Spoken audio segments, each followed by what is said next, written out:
Is the SEC too chicken to play 9 conference games? Well, it sort of seems so. Is that a problem, though? Seems to be a problem for the Big Ten. Not sure yet whether that becomes a problem for the SEC. Welcome into SEC Football Unfiltered, our podcast from the USA Today Network. I'm Blake Toppmeyer alongside John Adams, and we still don't have a playoff format yet for 2026 and beyond. And according to multiple reports, part of the issue is the Big Ten doesn't like it that the SEC only plays 8 conference games while the Big Ten and the Big 12 play 9. And one Big Ten coach even called the SEC out publicly in a interview that he did with some reporters in Chicago recently. That was Illinois coach Brett Bielema. And Bielema said point blank that he doesn't know that the playoff expansion can move forward without the SEC expanding from 8 to 9 conference games. And I think he was sort of conveying the mood of the conference when he said that. He's not a lone wolf in thinking that. He sort of speaks for the league and the mood of the league, I think, when he says that within the Big Ten, the conference would like to see the SEC add a 9th conference game. As we know, the SEC's had multiple chances to do that, but hasn't done so yet. So, John, what do you think about this? I know you and I have been in favor of more conference games for a while now, or at the very least, fewer cupcake games. That's the Big Ten stance. But do you see the SEC moving on this issue? Well, first of all, I think it's interesting that Bielema would be the spokesperson for the entire Big Ten. Uh, uh, I think he's still suffering PTSD from his time in the SEC. If you remember when he was at Arkansas, the Razorbacks didn't exactly flourish on his watch. So probably left some scars. And so when he hears SEC, those letters uh, foster trauma with him, a lot of anxiety. So I don't know. I don't know if he should be speaking for everybody, but perhaps the SEC should change its slogan. The SEC just means less, Mm. or I think more appropriately, the SEC just means fewer games. Bielema might point out, John, that he just beat South Carolina in a bowl game at the end of last season. So I'm not sure how scared he is of the SEC. Yeah, that's true. Yeah, but he didn't do well with that hog hat. No, he didn't do well with the hog hat on. You're right about that.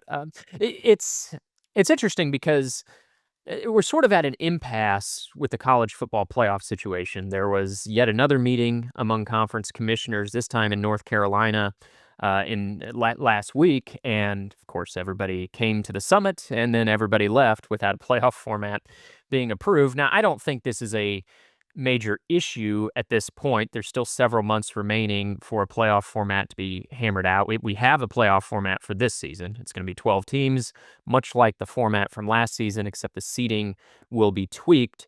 As we know now, you're not guaranteed, or you can get a bye without being a conference champion. Used to be you had to be a conference last year. You had to be a conference champion to get a bye. They tweaked the seeding, but otherwise, still a 12-team playoff for this year. And then it's 2026 and beyond where we don't have the playoff format. And the deadline to decide supposedly is December 1st, although I'm not sure why that deadline couldn't be moved if the commissioners want to move it back a little bit and they get agreement from their television partners. But the big impasse sort of still revolves around the Big Ten wants the auto bid format that we've talked about at length, that rigged math equation where they predetermine the auto bids for each conference before the season starts.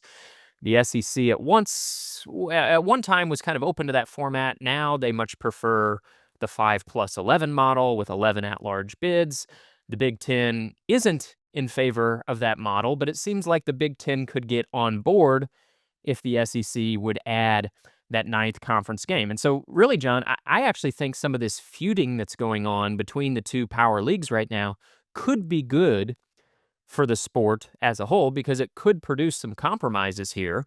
I think the 5+11 format, as we've discussed, is much better than the auto bid plan. So maybe the Big Ten would be willing to compromise on that if the SEC finally embraces a ninth conference game, which I think would be a good compromise that uplifts college football because it would reduce the number of cupcake games. So, am I naive and hoping for this compromise solution that winds up with a sensible playoff format, which I think the 5+11 would be, and also a sensible step for the SEC to add a ninth conference game and align themselves with where the Big Ten and the Big 12 have been for years?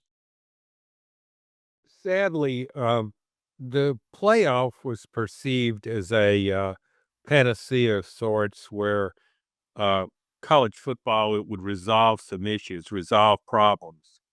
Uh, it's created more problems. Mm. That's unfortunate. You know, the SEC really needs to go to 9 games. It just had 8 it just had an 8-game schedule, and it only got 3 teams in, so it's worried about strength of schedule. Is the selection committee judging strength of schedule enough? Maybe it isn't, but I still think in a 16-team league, the SEC just needs to man up and play non-conference games. My goodness, some of these matchups, non-conference, are absolutely ridiculous. It's just if you're going to have, you bring Oklahoma and Texas into the league, and then you just stay where you are that makes no sense. Just go to 9 games, and then maybe everything else will fall into place. Yeah, and to me, this falls under the heading of two things being true at once. On the one hand, I think the SEC, top to bottom, is the toughest conference in college football. On the other hand, the SEC also plays more cupcake games than any other conference in college football. So when they are playing within the league, yeah, those are tough games, but they're also playing more layup games than anybody else. Most SEC teams, there are three exceptions this year. Alabama, Florida, and South Carolina will play 10 Power Four conference opponents. But the 13 other SEC teams are only playing 9 Power Four games. So the majority of the teams in the conference are playing 9 Power Four games and 3 cupcake opponents. The majority of these teams in other leagues are playing a minimum of 10 Power Four games. There's even a couple teams out there that are playing 11 Power Four games, while most SEC teams still play 9. So when they're playing within the league, yes, it is tough, but they are playing a lot of cupcake games, and that seems to be the Big Ten's point, and I think it's a fair one, in that, hey, if you want us to meet you where you're at on what you want with the playoff, well, then meet us where we're at in terms of conference scheduling. Now, I think there are those within the SEC who would say, well, hey, there's nobody forcing the Big Ten to play 9 conference games. If they want to come down and play 8, they're free to do so. Sure, I guess that's an argument, but the reality is, for the playoff expansion to move forward, and we heard this from Rich Clark, the executive director of the college football playoff last week. He told reporters, for playoff expansion to move forward, the Big Ten and the SEC are going to have to agree on a format. And so right now they're both kind of entrenched in their camps, but um, if we're to go from 12 to 16, which is what each of these conferences want, they don't want to stay at 12. They want to go to 16. They just don't agree on how to get there. And as Rich Clark, the playoff executive director, says, you can't move forward in going from 12 to 16 without these two super conferences being on the same page. And it would seem like the way to get them on the same page would be for the SEC to add that ninth conference game. The interesting thing is, John, this is what Greg Sankey has wanted for years. He wants that ninth conference game. It's just his membership is too squeamish, too chicken, you might say, to do it. And I could understand that to a point, but the SEC is working very hard here the past couple months to try to get the playoff criteria to more heavily weight strength of schedule starting in 2026.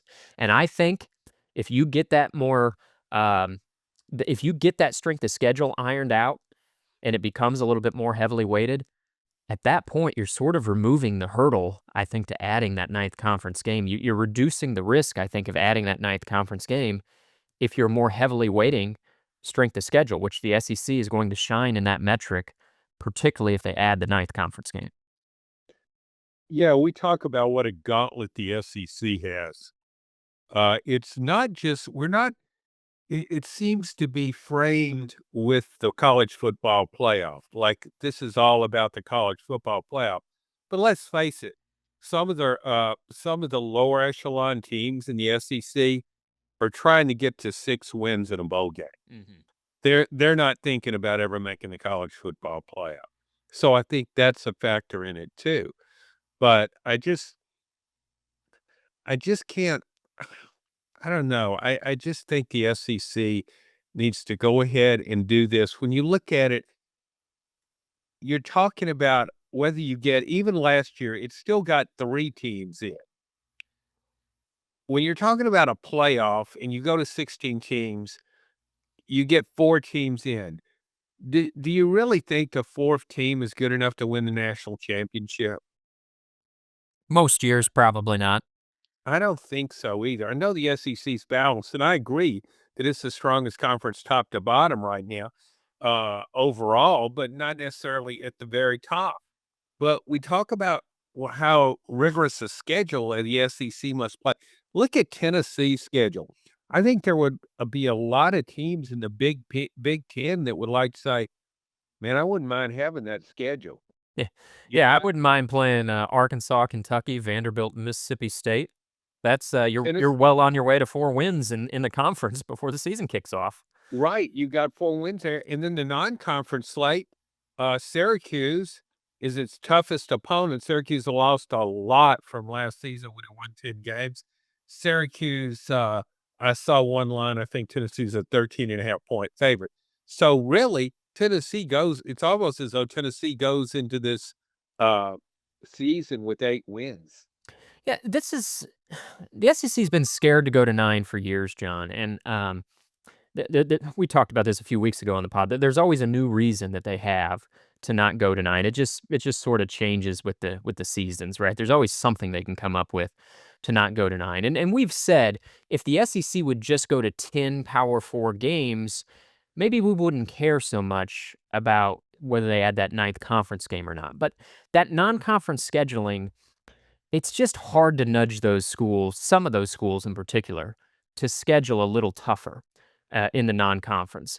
And your conference schedule, that's the one thing the league can control. So if you want the surest way, the surest path to reducing cupcake games, it's to add that ninth conference game. Then you're taking it out of the hands of your membership a little bit, and you're saying, "Hey, you get your 3 non-conference games, but we're making sure there are 9 real games on the schedule." Because I just don't trust a lot of these schools, John, to, in the non-conference schedule, reduce the number of cupcakes. I think if you give these guys the option, most of them are going to choose cupcake games and the path of least resistance. So the way to take it out of the hands of the individual and collectively reduce cupcakes as a league would be to add the ninth conference game. And I think the Big Ten recognizes that, and that's why they're holding the SEC's feet to the fire a little bit. And I think it's a little bit, quarrelsome for now, but I still am just maintaining this hope that this disagreement between the conferences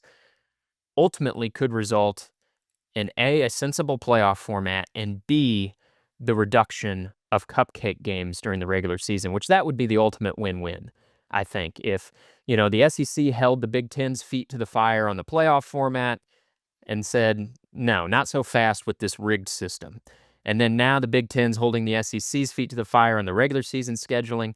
Maybe it won't wind up this way. Maybe they won't strike a compromise, and I'm just living in fantasy land. But the way I see it is either A, they compromise on something that's pretty good for the sport, or B, they don't come to a compromise and we just continue with the 12-team playoff in 2026 and beyond. And I actually don't think that would be such a bad thing. I mean, we've only seen the 12-team playoff for 1 year, and now we have tweaked seating. We haven't even seen that yet. So to me, if the worst case scenario is you stay at 12 in 2026, I don't think that's so bad. No, I don't think it's so bad either. I just think for the good of the game, it just seems that's how I think both of us look at this. It's what's best for the game. And that the decision makers in this don't look at it that way. No. They really don't. They look at how much money they'll get off TV, how many teams they can get in a bowl game, how many teams they can get in the playoff. But the anticipation we're in the Southeast, the anticipation for college football is tremendous. July and August, there's just that build up, that wait. Can't wait for that first week kickoff for openers. Then you get those first 2 weeks of the season. Yeah, there's some great games lined up, but you're in a 16-team league and you got these non-conference games, and a lot of these games are it's just a glorified exhibition. You walk, you show up, you win, you go home. It's so you have all this build up to the season, and it is almost kind of a letdown with some of the games you get. And you just don't know when you're playing those cupcakes that you referred to, you really can get a false impression of how good a team is with the SEC. You just can't tell by how badly you beat Chattanooga or Kent State. That doesn't really tell you anything. And for the good of the game, I mean, I think of people and how much money they pay to go to these games. Uh, and I look at it from the other angle too, of these ESPN, the networks paying a TV package to these schools. I mean, how do they feel about that when they're shelling out all this money and they got Auburn versus Kent State? It always comes back to Kent State. That Yeah, well, yeah, okay, yeah, I'm biased toward the Flashes, Golden Flashes. I love those guys, you know that. I do. The other thing about adding a ninth conference game, John, is the more teams you play from your conference, I think the more useful data the playoff selection committee gets when trying to actually pick the best teams. Um, you know, the three teams that made it from the SEC last year, Texas, Georgia, and Tennessee, were they actually the three best teams in the SEC? Well, we think so. However, if you're playing more conference games, I think that sort of clears up the picture of who are the best teams in the league. And so you have less of a gripe as to whether the committee got it right or wrong because you have more head-to-head results that matter. You're getting rid of some of these irrelevant games that don't do anything to help the committee. Everybody loves to complain about the committee. I get it. You sign up for a committee, you get yelled at. That comes with the territory. But it is sort of a tough job for the committee when you have some teams only playing 7 or 8 real games, and that's kind of everything that they're basing the decision on, and the other half of the schedule, or the other 1/3 of the schedule at the very least, it's a joke. It's not useful data points at all, and so the more relevant games you play, I think the more helpful that becomes to the committee, and the SEC is all worried about, well, the committee only cares about win-loss record. I don't know that I entirely believe that, number one. Number two, you might be surprised what the committee would do if you were to even strengthen your schedule even further by cutting out a cupcake and adding that ninth conference game. We don't know what the committee would do if the SEC played a ninth conference game. I sort of think that the committee would be a little more deferential to the SEC when it comes to picking those last teams in, last teams out. You toughen up your schedule even more. A 9-3 team from the SEC that's playing 9 conference games and only a couple cupcakes. I think you're starting to look a little bit better than a 9-3 SEC team that's playing 3 cupcake games. One of the biggest reasons I don't like the eight-game schedule in the SEC is the disparity it creates within the league. I mean, if you take Oklahoma's schedule last year, take Oklahoma's and take Tennessee's. Tennessee made the playoffs. Oklahoma, what did it finish? 6-7. Mhm. Uh, Brett Venables is still on. He's on the hot seat, of course, with that record. But given a much lighter schedule, I'm not saying he would have been in the playoff. Of course not. But he could have had a winning season.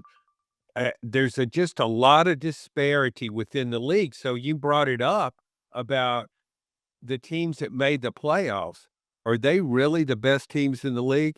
I didn't think at the end of the year, Tennessee was better than South Carolina. Mhm. And they Yeah. didn't play each other. If you woulda had a ninth conference game, maybe they woulda played head to head, and we coulda got some clarity on that, right? Right, and see, I didn't think Tennessee was as good as Ole Miss. Ole Miss didn't make the playoff, Tennessee did. I mean, if those teams had a play-in game, I would have favored Ole Miss on a neutral field. I just if you're gonna have this many teams, it's just common sense, you just need to play more conference games. And I still, from a fan perspective and somebody just watching the games, the best SEC season was during COVID. Mhm. When it was an all SEC schedule. When it was an all SEC schedule. I mean, there's a history. You might not consider every school in the league as this great rival, but the fans have a working knowledge of those schools. So there's a familiarity. You know that Mississippi State has cowbells. You know that Arkansas has hogheads. They call the pigs. You know that Vanderbilt has a antiquated stadium. All these different. Yeah. I mean, I'm just saying, I didn't mean to take a shot there, Vanderbilt, I think you did. or or did I? Uh, but no, I just think there's I think that adds an appeal to it. I don't think SEC fans would complain if all they got were conference games. If you played if you played 12 conference games. I wonder what the Big Ten would do, John, if the SEC would propose as a compromise an idea we've discussed here on the podcast, that I'm not sure how seriously the SEC has considered it. But what if the SEC would produce this compromise? They say we're going to stay at 8 conference games, but we will command it'll be written into the scheduling rules. Our conference members have to schedule a minimum of 2 Power 4 non-conference opponents. So you're playing 10 Power 4 teams, you're just not adding the ninth conference game. You're gonna play 2 big boys, or at least I don't know if they'll all be big boys, but there'll be teams from other Power 4 conferences to get to just 2 cupcake games and play 10 real games. I wonder if they floated that as a compromise and say, "Hey, we're gonna toughen up our schedule, Big Ten, but we're not gonna add that ninth conference game." I'd be curious what the Big Ten would do then. Do you think they'd go for that or say, "Nah, you have to add that ninth conference game"? I think the Big Ten's gonna probably dig in on that. You think so? You Yeah. got to play non-league games. But what if you went?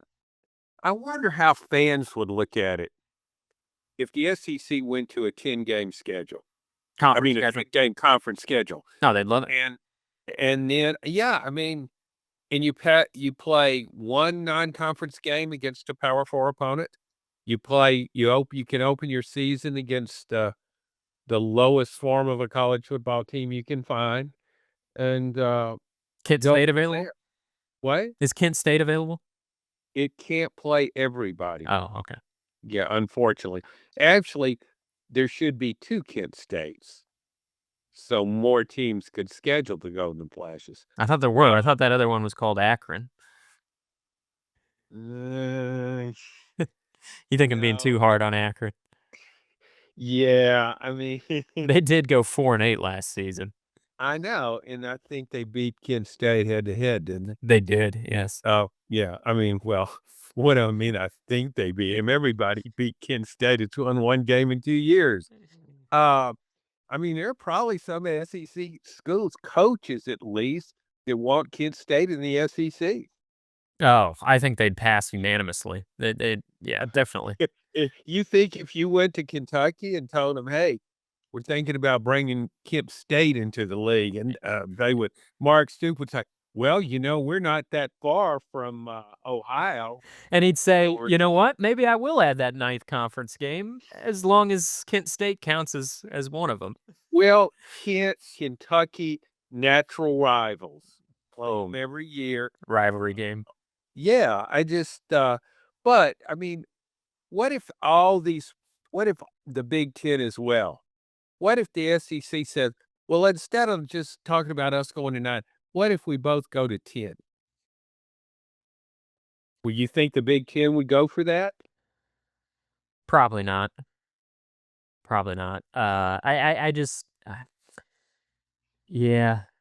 If they did, I don't think you'd see these teams play any relevant non-conference games if they went to 10 in their conference schedule. I mean, you Well, you could just forget the idea of like an Ohio State Texas type of clash in week 1 or LSU Clemson in week 1, and I don't want to lose that. And so maybe that's why 9 is the perfect number. You still get your one non-conference clash, and you let these guys play 2 cupcake games, which we don't you and I don't like any cupcake games, but playing only 2 is better than playing 3 or 4. if you're going to play a cupcake game, I would prefer you do it in September. What I really loathe are like right before the no Rivalry week. game Yeah. of the regular season, and you line up Western Carolina or Kent State. If you're like, you can't get Kent State then because it's in the MAC, it's got a league game. But the problem with that, you look at, and I'll give the Big Ten more credit for that. I don't think it does that nearly as much as the SEC does. You're going down the home stretch of the regular season. Playoff bids are on the line. A conference championship.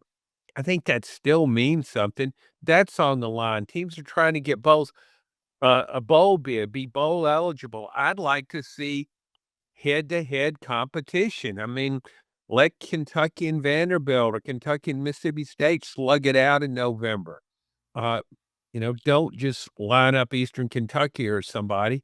Um, I just think going down the home stretch of the regular season, interest is peaking in college football. No, November should be college football's greatest month. Well, to your point, John, everybody wanted to bury Ryan Day, particularly Buckeyes fans, after he lost to Michigan in the final regular season game. But as you were pointing out, Ohio State didn't play Slappy State in the week before they played their Michigan game. They played a playoff team. They played Indiana and beat the snot out of Indiana in the week before they played Michigan. If they would have been an SEC team, the week before the Michigan game would be a home game against Slappy State that you win about 80 to nothing, and you're resting your starters by the second quarter, right? That's sort of that's the bone to pick that the Big Ten has with the SEC. And again, I mean, I feel like we try to call it straight here on the pod. We are unfiltered, and we don't always side with the SEC on every issue. And on this particular issue, I got to say, I think the Big Ten has a point here. While Alabama's playing Slappy State in the week before the Iron Bowl, Ohio State had to play a playoff team in the week before its Michigan game. Yeah, I'd feel better about it if you just went to 11 games and cut out that November game against the weakest team you can find. Even no matter how weak your opponent might be, you still could get an injury uh, in that game. I mean, even lining up against Kent State, somebody could get hurt. They could fall down, trip going into the end zone, and break their arm or something weird like that. Um, yeah, I just think the SEC, those games are just so contrived. Um, and I wish they would do something about that. I would feel better about it. What if the SEC said, okay, you can play whoever you want, but in November, when we get into November, other than the in-state rivalry games, Florida, Florida State, South Carolina, and Clemson, Louisville, and Kentucky, other than those games, longstanding in-state rivalries, Tennessee, Vanderbilt, I guess that counts. You've got to play conference games that you can't. Why couldn't the SEC do that? Why does it? Why should it allow for these kind of games in November? Like if you were. I think that comes back to television partners don't want a weekend where you have nothing but Slappy State on the schedule. Even if it's in September, they want good games that they can put on their main networks every weekend. And so I think that's sort of the risk and loading up your November schedule. Coaches would balk about it. They've gotten accustomed to those November games against old Slappy. But I think the television networks might shudder about a September schedule that is just loaded up with cupcake games, and there's nothing interesting on the docket. But well, we got 5 more months to see if a compromise emerges on this playoff debate and whether the SEC, they haven't approved their conference schedule yet for 2026 and beyond. So there's still time to maybe meet the Big Ten where they're at and go to that ninth conference game. We'll see what unfolds here in the next few months. But I want to leave this little squabbling between the SEC and Big Ten behind John and shift to the ACC actually for a moment because as I was looking at national championship contenders recently, John, I landed on Clemson. And one of there's so many metrics and nerdy stats this time of year, and you can't be bogged down by all of them. But one of the stats that usually catches my eye in the summer is the returning production metric that ESPN puts out around this time of year. I think that returning production stat has proven itself pretty useful in identifying some teams that maybe are flying a little bit below the radar, being a little bit undervalued. And the key with this returning production stat is it does factor in the production of transfers. If you're bringing in a highly productive transfer, it's not treating that person as if he's a true freshman. It's factoring in to some degree the production that he had at his previous school. And lo and behold, who leads the nation in returning production this year? It is Clemson. And Clemson coming off of a playoff appearance, but they also lost 4 games. And they got waxed in week 1 by Georgia. Cade Klubnik did not play very well in that game. But from week 1 to the end of the season, I thought Clemson got a lot better. In particular, Cade Klubnik got a lot better. He returns as a proven veteran quarterback this year. He's got a lot around him. I mean, I just mentioned they're number 1 in the nation in returning production for a reason. I mean, there are guys that NFL scouts are looking at. There are guys that are going to hear their names called next spring on day 1 and day 2 of the NFL draft. And oh, by the way, Dabo Swinney added 3 transfers this offseason. May not sound like much, but for Dabo and Clemson, that's a lot. He added no transfers last offseason. This year, not only did he add 3, he added 3 guys that can contribute, that could be starters for Clemson. So, do you think I'm not saying Clemson's the favorite to win the national title, John, but they've got 13-1 odds to win the championship. That feels like kind of long shot odds for a team that was in the playoff last year, has a proven veteran quarterback, and leads the nation in returning production. You think I'm off base here, or do you think Clemson is maybe that team from outside the SEC and Big Ten that could contend for the national championship this year? Oh, no, I think it could contend. And you gotta remember, people tend to forget it wasn't Clemson didn't just win 1 national championship under Dabo. It won 2, and it won them when Alabama was at the peak of its dynasty.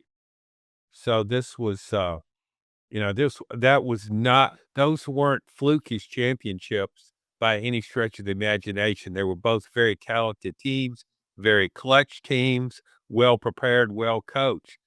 So I think that the narrative on Dabo's kind of changed since then. It's like, okay, Clemson peaked. Now it's just a little bit in decline. It's dropped down. It's not a championship contender anymore. Good program, not a great program. But you look at what happened last year, and now, as you mentioned, all the players coming back, all the production coming back.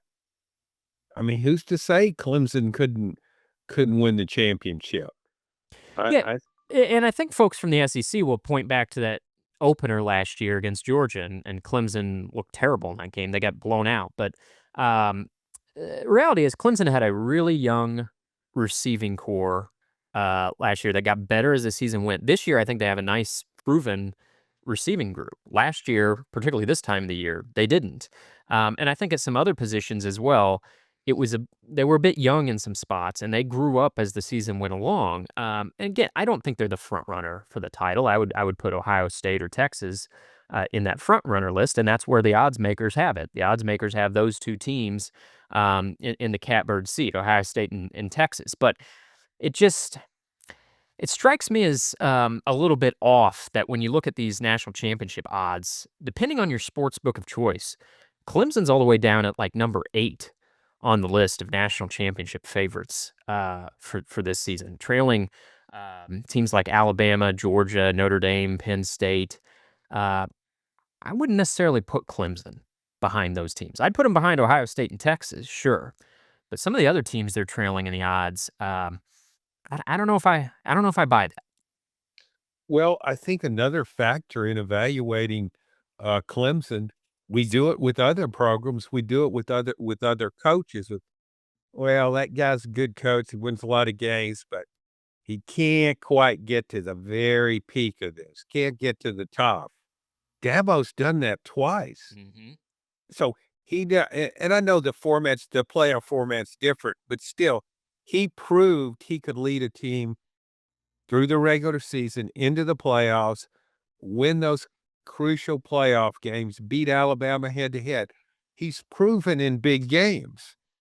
And I think that's worth noting when you're talking about could Clemson do it again? Uh, yeah, I don't see how anybody could write off Clemson. And it's kind of an odd thing this year. The very first game, Clemson and LSU. I mean, a non-conference game, I think LSU is a national championship contender as well, and they're playing in the first game, which in some ways is good because you got a lot of games left to bounce back if you lose that game. One of them obviously will lose. I agree with you, John. I wrote a column for USAtoday.com recently on my 5 sleepers that could contend for a national championship this season. And I defined sleeper as you have longer odds than 12 to 1. That's where I kind of drew the line. And I mentioned Clemson's 13 to 1 and LSU is 20 to 1 odds to win the national championship. And so those two teams, LSU and Clemson, headed up my list of sleeper teams. It feels weird to label them as Clemson, but when I see one at 13 to 1 odds, the other at 20 to 1 odds to win it, I mean, I think they do kind of fall into that category. And here you have them playing week 1 in a prove it game. And what's funny, John, is you could have the number 1 and number 2 teams in the country also playing in week 1. Texas plays at Ohio State in the opener, and I think those will be the top 2 teams in the polls. And yet, I'm more interested in that LSU Clemson game.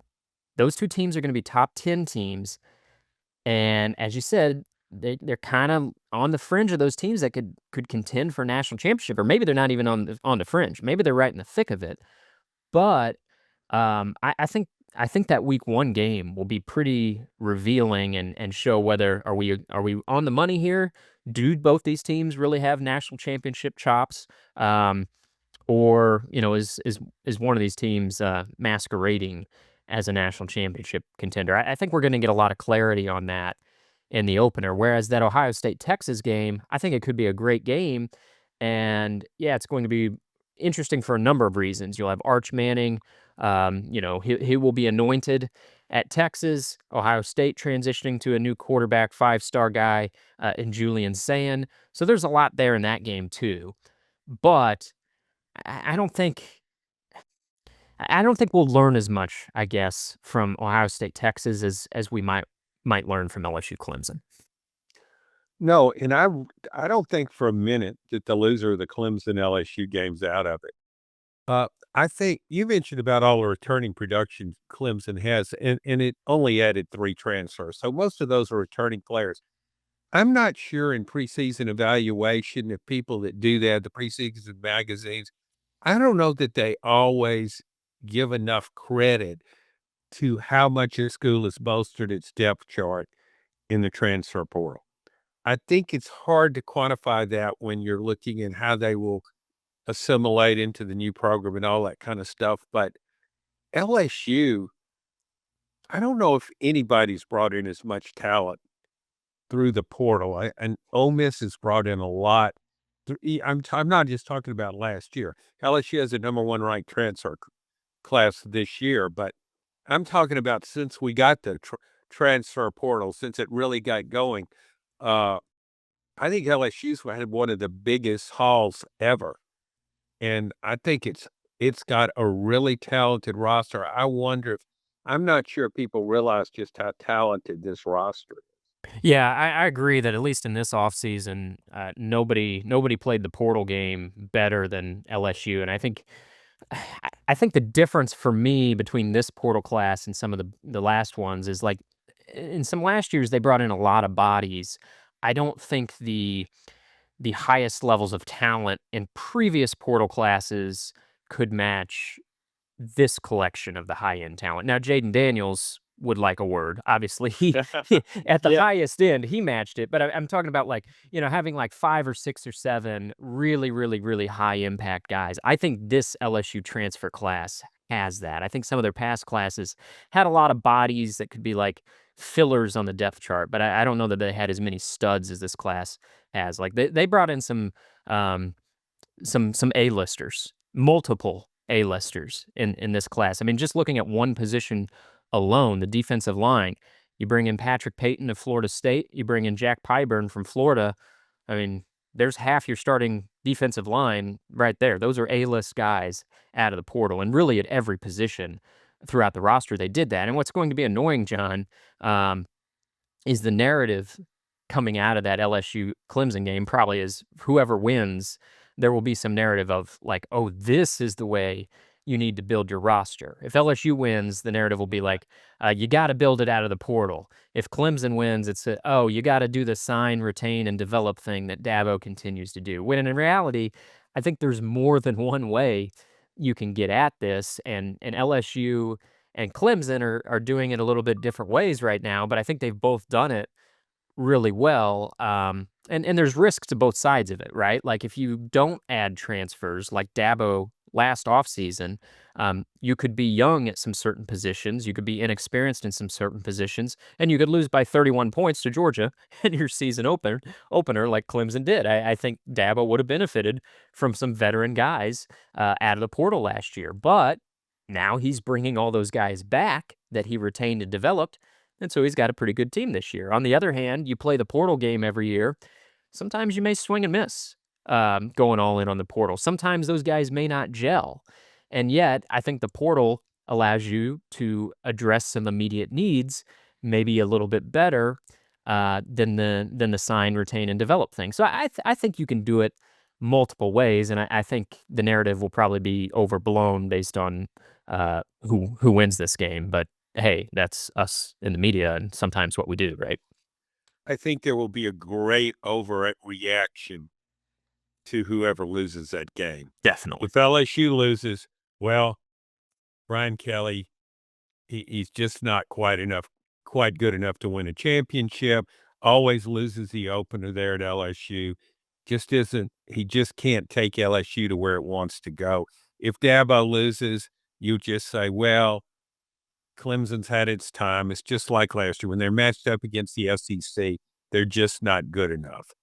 And I think those could both be false because I still think win or lose, these teams are playoff contenders and championship contenders. John, we'll leave it with this. I think Clemson is going to be a preseason top 5 team. Um, I think they'll be at like 4 or 5 in the preseason rankings. Uh, we'll close with this thought. If Clemson had an SEC or a Big Ten patch on its jersey with this same squad, same roster, and you just change the conference logo on the jersey, you think Clemson might be preseason number 1?